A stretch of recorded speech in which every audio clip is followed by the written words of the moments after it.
जय हिंद एवरीवन। अब citizenship amendment act 2019 में जो सरकार के द्वारा पास कर दिया गया था, उससे जुड़े हुए अब कुछ प्रावधान जो हैं, और या फिर ये कहें कि उनके जो डायरेक्शंस हैं, वो recently ministry of home affairs के द्वारा जारी कर दिए गए हैं। तो अब क्या क्या प्रावधान है सिटीजनशिप अमेंडमेंट एक्ट के लागू होने के बाद, ये recently ministry of home affairs ने जारी कर दिया।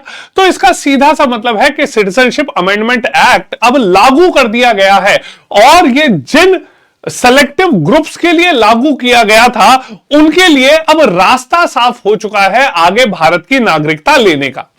तो सिटीजनशिप अमेंडमेंट एक्ट के रूल्स नोटिफाई किए जाने के बाद दोबारा से एक वैसी ही कंफ्यूजन, केओस की स्थिति जो है वो बनती जा रही है। और इसी के बीच में सिटीजनशिप अमेंडमेंट एक्ट को लेकर अभी कुछ और कंफ्यूजन आगे बढ़ चुके हैं। यहां पर अगर हम लोग देखें तो सिटीजनशिप अमेंडमेंट एक्ट के रूल्स नोटिफाई होने के बाद हिंदू, सिख, बुद्धिस्ट, जैन, पारसी और क्रिश्चियन कम्युनिटीज जो पाकिस्तान, बांग्लादेश और अफगानिस्तान में रहती थी, और वो भारत में आ चुके हैं 31 दिसंबर 2014 से तक, उन लोगों को अब भारत की नागरिकता दिए जाने की जो कार्रवाई है वो शुरू कर दी जाएगी। तो यहां पर जो सिटीजनशिप अमेंडमेंट एक्ट के रूल्स नोटिफाई किए गए हैं, उसमें काफी कुछ बदलाव किए गए हैं जो पहले भारत की नागरिकता देने के नियमों में शायद नहीं थे। इसी के साथ साथ हम लोग देखते थे कि कैसे सिटीजनशिप बाय नेचुरलाइजेशन का जो प्रोसेस था, उसमें भी कुछ प्रोसेस को बदला गया है। यहां पर आप लोग देखेंगे कि कोई भी अब वैलिड पासपोर्ट की भी जरूरत जो है उसे खत्म कर दिया गया है। रिक्वायरमेंट जो थी वीजा की, उसे खत्म कर दिया गया है।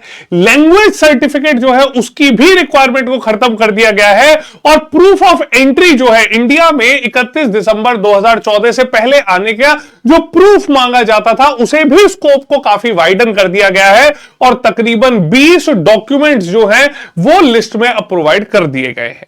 इसी के साथ साथ स्टेट गवर्नमेंट जिसे पहले अधिकार दिए जाते थे, डिस्ट्रिक्ट कलेक्टर को अधिकार दिए जाते थे, उन्हें काफी ट्वीक कर दिया गया है, और स्टेट गवर्नमेंट की पावर नागरिकता देने में अब काफी सीमित कर दी गई है।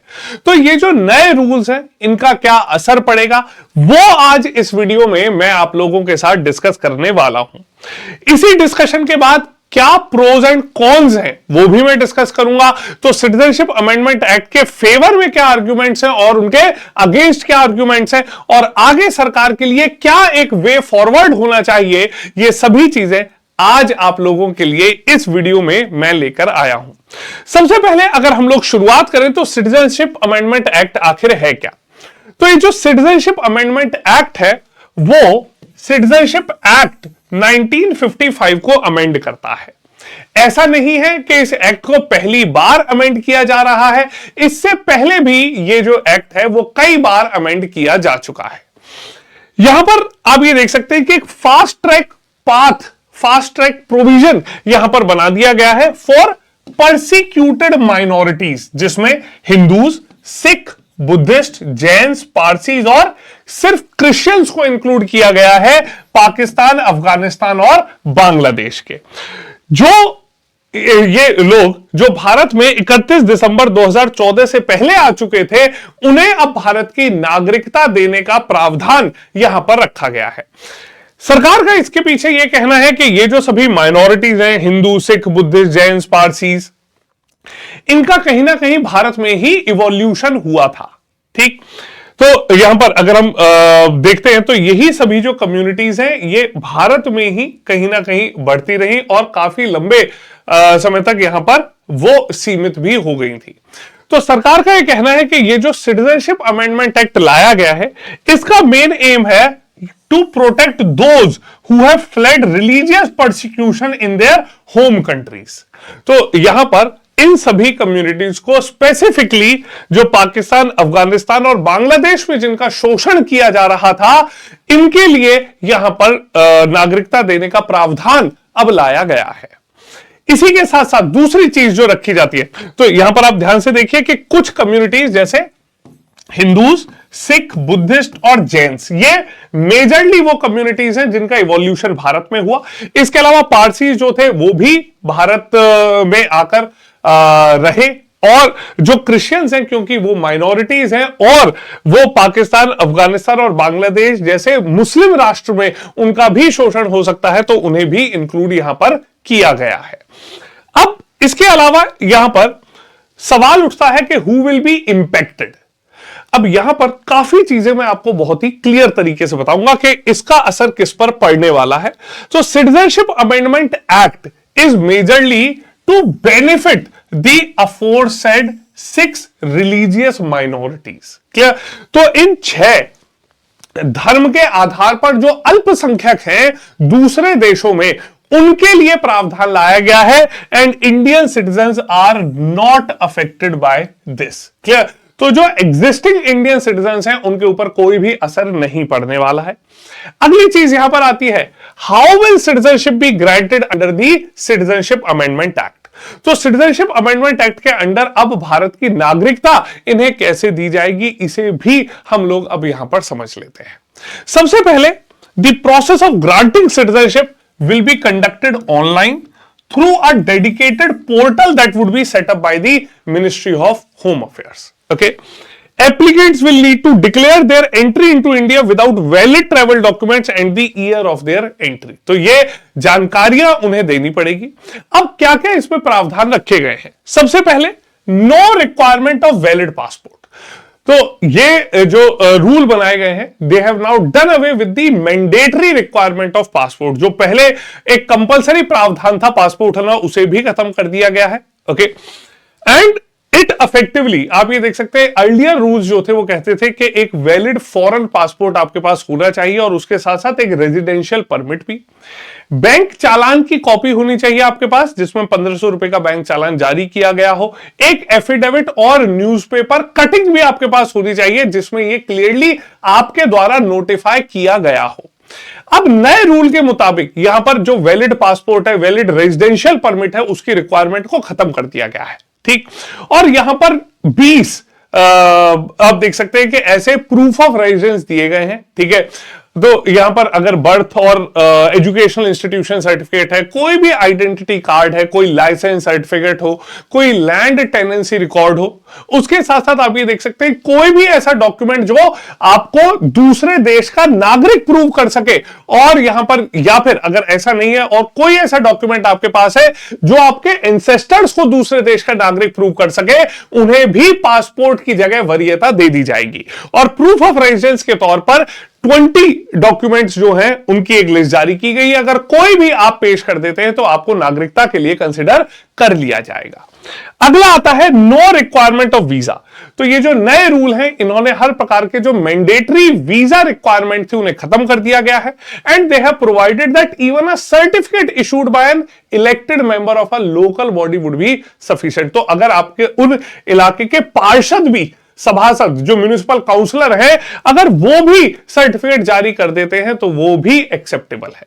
ठीक, next, no requirement of certificate for the 8th schedule language. Okay, तो नए जो प्रावधान लाए गए हैं उन्होंने ये भी प्रावधान खत्म कर दिया है कि आपको एक सर्टिफिकेट जारी करना होगा from an educational institution that applicant knows any one of the language mentioned in the 8th schedule. तो 8th शेड्यूल में जो 22 भाषाएं हैं, उन्हें जो पहले प्रावधान थे कि उनमें से कोई एक आनी चाहिए, उसका भी प्रावधान खत्म कर दिया गया है।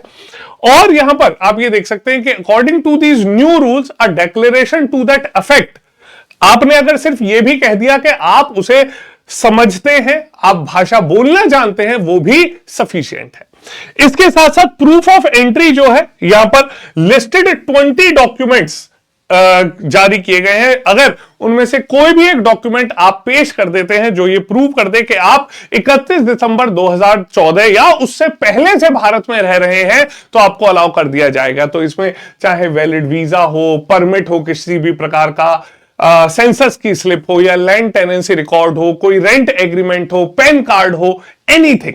ओके, अगला आता है, यहां पर आप ये देख सकते हैं कि इसी के साथ साथ जो स्टेट गवर्नमेंट की पावर है उसे थोड़ा सा लिमिट कर दिया गया है। ठीक है, तो अब स्टेट गवर्नमेंट के पास यहां पर नागरिकता में कुछ लिमिटेड प्रावधान होंगे। इससे पहले आप ये देखते थे कि जो सिटीजनशिप की एप्लीकेशन थी, that was to be made by the district collector. Okay, but अब ये सब प्रावधान खत्म कर दिए गए हैं और नए रूल्स के अनुसार अब एक एम्पावर्ड कमिटी यहां पर बनाई जाएगी and a district level committee to be instituted by the centre. क्या? तो यहां पर भी जो मेंबर्स हैं उनके सभी जो प्रोविजंस हैं वो यहां पर नए रूल्स में तय कर दिए गए हैं। ठीक, moving ahead, why are only 3 countries targeted by citizenship amendment act? ठीक, तो अब अगला सवाल उठता है कि सिटीजनशिप अमेंडमेंट एक्ट के द्वारा में सिर्फ ये 3 ही देशों को क्यों इंक्लूड किया गया है?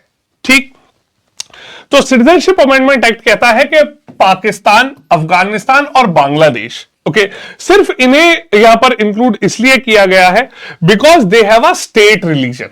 ओके, तो ये इस्लामिक कंट्रीज हैं, इनका स्टेट रिलीजन है, तो यहां पर हाई प्रोसिक्यूशन जो है वो ऑब्जर्व किया गया है। ठीक है, और इसी के साथ साथ ये जो एक्ट है, this is design to provide refuge to these people and citizenship to those fleeing such prosecution.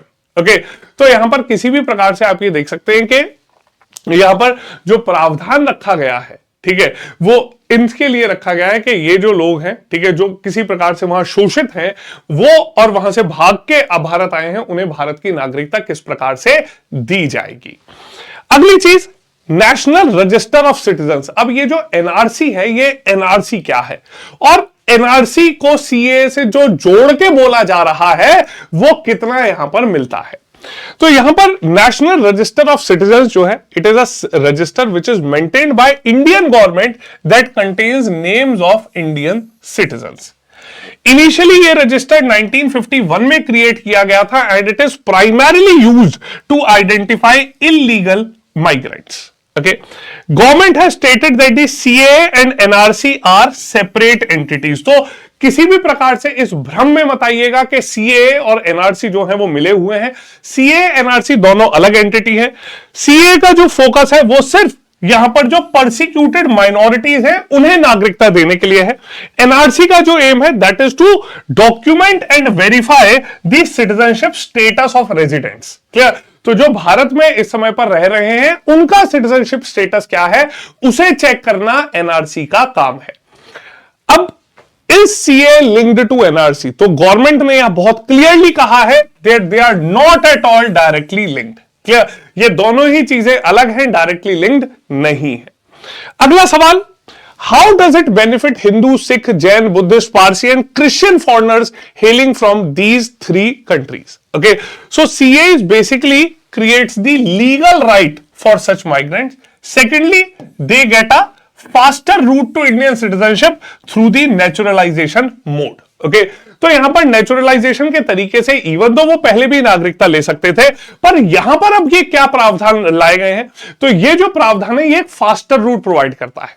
पहले जो मिनिमम रेजिडेंसी की जो रिक्वायरमेंट थी वो पहले 11 साल इन टोटल और 1 साल इमीडिएटली बिफोर अप्लाइंग, अगर आप अप्लाई कर रहे हो उससे 1 साल पहले आपका ये सिटीजनशिप, आपका रेजिडेंसी स्टेटस होना चाहिए था। Now it has been replaced to 5 years in total and 1 year immediately before applying. क्या? तो ये जो सभी कैटेगरीज के लिए प्रावधान रखा गया था फॉरेनर्स के लिए, उसे यहां पर एग्जेम्पशन किया गया है। ठीक, अब will illegal Muslim immigrants from these 3 countries be deported under CAA?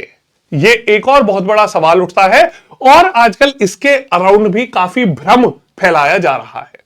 तो यहां पर आप क्लियरली समझ सकते हैं CAA has absolutely nothing to do with deportation.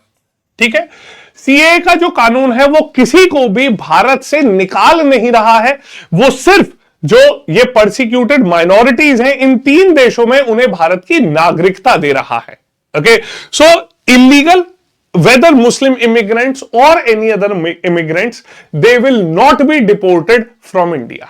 Okay, next, the CA will gradually exclude Indian Muslims from the citizenship of India. This is again, okay, ये आप देख सकते हैं, ये भी अब एक बहुत बड़ा मिथ है जो प्रमोट हो रहा है, जो फ्लोट हो रहा है।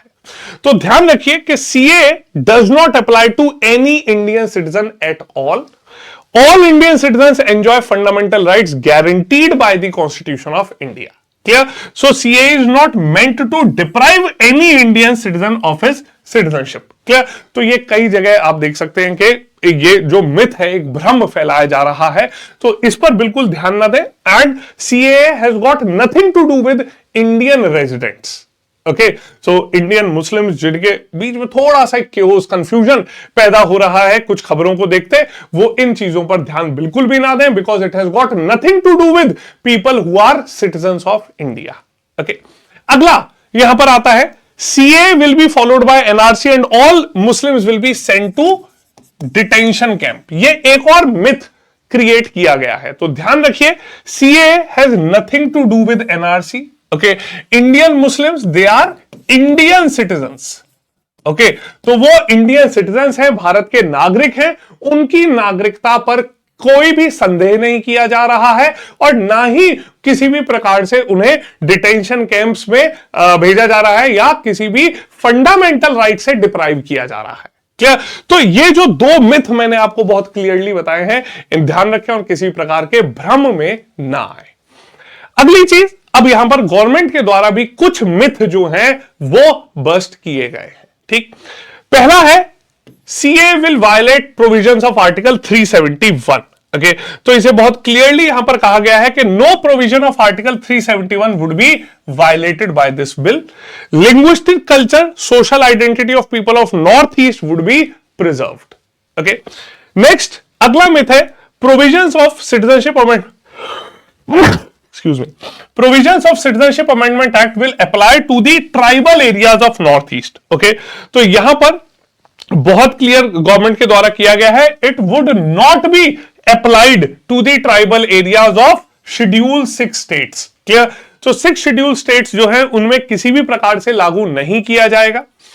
अगला आता है CAA will trigger fresh migration of Hindus from Bangladesh. Okay, तो फ्रेश माइग्रेशन यहां पर हो नहीं सकता क्योंकि जो कट ऑफ डेट है that is 31st December 2014.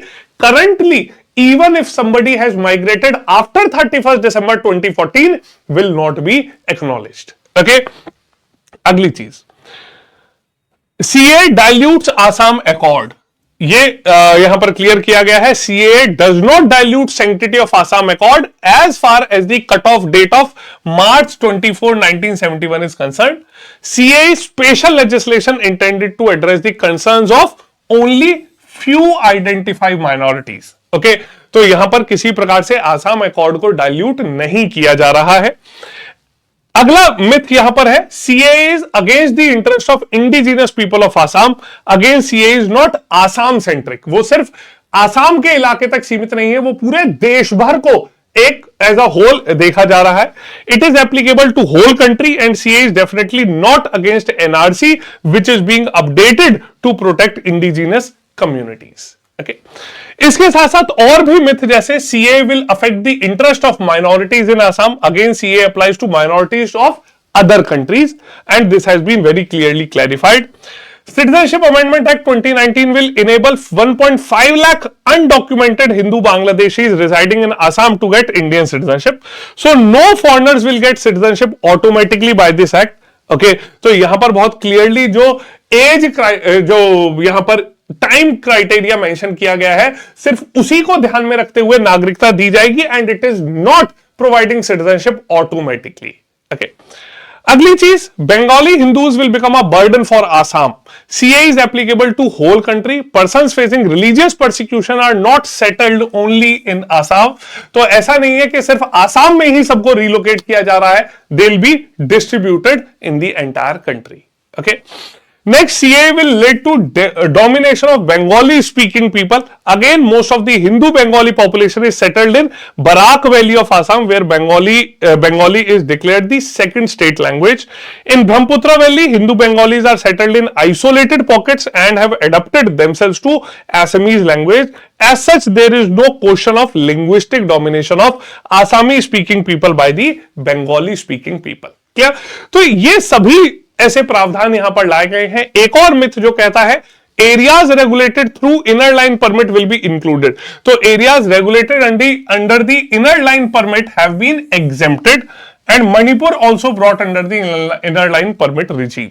Okay, Lastly, CA aims to facilitate intruders. Okay, so it is only a constitutional process to give citizenship to those who were denied basic civil rights for last 70 years. It aims to target genuine refugees and not the intruders. Okay, तो ये government के द्वारा आप देख सकते हैं कि press information bureau के माध्यम से ये जो मिथ बस्टर्स हैं वो गवर्नमेंट के द्वारा पेश किए गए हैं। अब सवाल उठता है कि what is the way forward. Okay, अब सिटीजनशिप अमेंडमेंट एक्ट जहां एक तरफ रिफ्यूजीज को एक डिग्निफाइड लाइफ दे रहा है, ओके, उनके अधिकारों को बचा रहा है, जो पार्टीशन के विक्टिम्स थे उन्हें एक प्रकार से रिलीफ दे रहा है, उसी के साथ साथ यहां पर कई ऐसे भी आर्ग्यूमेंट्स हैं जो कहते हैं कि citizenship amendment act right to equality के खिलाफ है। ओके, इसके साथ साथ सेक्युलरिज्म जो है उसका वायलेशन हो रहा है क्योंकि धर्म के आधार पर नागरिकता दी जा रही है। इसके अलावा यह भी आर्ग्यूमेंट्स हैं कहने के this is discriminatory towards the Muslims. Okay, तो यहां पर आप ये देख सकते हैं कि सीए जो परसिक्यूटेड माइनॉरिटीज हैं उन्हें इंक्लूड कर रहा है एक्सेप्ट मुस्लिम्स। ओके, तो यहां पर आप ये देख सकते हैं कि लोगों का बीच में एक ये संशय है कि कहीं इसकी वजह से मुस्लिम टारगेटिंग शुरू ना हो जाए। इसके साथ साथ आप देख सकते हैं कि परसिक्यूटेड माइनॉरिटीज का ही अगर सिर्फ बात की गई थी तो कुछ ऐसी परसिक्यूटेड माइनॉरिटीज हैं जिनका यहां पर जिन्हें नजरअंदाज किया गया, जैसे श्रीलंका में जो तमिलियन हिंदूज हैं, इसके अलावा म्यांमार के रोहिंग्याज, और उसके अलावा पाकिस्तान के इलाके में अहमदियाज और हजाराज जो हैं उन्हें जो पाकिस्तान और अफगानिस्तान में परसिक्यूटेड है उन्हें भी यहां पर इग्नोर किया गया है। इसके साथ साथ काफी बड़ा जो एक सवाल लोगों के मन में उठ रहा है वो ये है कि नॉर्थ ईस्टर्न स्टेट जो है उनकी कल्चरल जो आइडेंटिटी है उसके ऊपर काफी असर पड़ेगा जब इलीगल माइग्रेंट्स को यहां पर इंडियन सिटीजनशिप दे दी जाएगी, और कहीं ना कहीं उनका मानना है कि यह आसाम अकॉर्ड का वायलेशन है। तो ऐसे कुछ आर्ग्यूमेंट्स फेवर और अगेंस्ट में आ रहे हैं, बट आगे सरकार को क्या करना चाहिए। ठीक, सबसे पहले अगर हम देखें तो यहां पर भारत के जो नागरिकों के बीच में जो अल्पसंख्यक हैं मुस्लिम्स, उनके बीच में जो एक कंफ्यूजन और डर की स्थिति जो पैदा हो गई है, सबसे पहले ये खत्म की जानी चाहिए। Okay, the government should allay the fears of Indian Muslims. Okay, और हर प्रकार से यहां पर सरकार को बहुत क्लियरली जो स्टैंड है वो क्लियर करना चाहिए और उन्हें इंश्योर करना चाहिए कि किसी भी प्रकार से उनकी नागरिकता को कोई खतरा नहीं है। ठीक, इसके साथ साथ सुप्रीम कोर्ट का यहां पर बहुत बड़ा रोल है। सुप्रीम कोर्ट को आगे आकर कॉन्स्टिट्यूशनैलिटी के ऊपर जवाब देने चाहिए। रिसेंटली सुप्रीम कोर्ट ने जैसे इलेक्टोरल बॉन्ड्स पर बहुत ही ठोस जवाब दिया है। आर्टिकल 370 जो है उसके ऊपर रिसेंटली सुप्रीम कोर्ट ने अपना जजमेंट दिया था, उसी प्रकार सिटीजनशिप अमेंडमेंट एक्ट पर भी सुप्रीम कोर्ट को आगे आकर उसकी कॉन्स्टिट्यूशनैलिटी के ऊपर जो सवाल उठ रहे हैं उन्हें रिजॉल्व करना चाहिए। इसके साथ साथ जो इंटरनेशनल कम्युनिटी नेबरिंग कंट्रीज हैं उनमें जो इंडिया की इमेज बन रही है उसे हर प्रकार से यहां पर बहुत क्लियरली अफेक्टिवली साफ करना चाहिए। ठीक, इसके साथ साथ ऐसा भी लोगों का मानना है कि बाकी जो परसिक्यूटेड माइनॉरिटीज हैं उन्हें भी इंक्लूड किया जाना चाहिए। क्लियर? तो सरकार के पास यहां पर काफी चीजें हैं जिनके ऊपर सरकार अभी भी काम कर सकती है। ठीक, और आप लोगों की क्या राय है सिटीजनशिप अमेंडमेंट एक्ट पे, ये भी मुझे प्लीज बताइएगा। सो आई होप आज की इस वीडियो से आपको काफी चीजें सिटीजनशिप अमेंडमेंट एक्ट के बारे में समझ आई होंगी। सिटीजनशिप अमेंडमेंट एक्ट से क्या देश भर में मिथ या क्या कंफ्यूजन के टॉपिक्स हैं मैंने उन्हें भी डिस्कस किया था, और सरकार के पास क्या एक वे फॉरवर्ड होना चाहिए वो आप भी मुझे इस वीडियो के कमेंट में जाकर बताइएगा। सो आज की इस सेशन में इतना ही। इसी के साथ साथ आप भी अगर upcoming CDS, AFCAT, CAPF exam, NDA exam और एसएसबी इंटरव्यू की तैयारी कर रहे हैं, so please do subscribe to our YouTube channel and press the bell icon. Recently आपके लिए एम्बाइब ऐप पर जो नए बैचेस हैं वो लॉन्च किए गए हैं। इसी के साथ साथ कुछ अपकमिंग बैचेस भी हैं जो नेक्स्ट वीक लॉन्च किए जाएंगे, आप लोगों की एग्जामिनेशन प्रिपरेशन को ध्यान में रखते हुए। यह वीडियो आपको कैसी लगी? अगर अच्छी लगी तो प्लीज लाइक कीजिए और अपने सुझाव जरूर दीजिएगा। So this was all from my side today. Will see you all in the next session. जय Hind. Keep imbibing. We believe in you.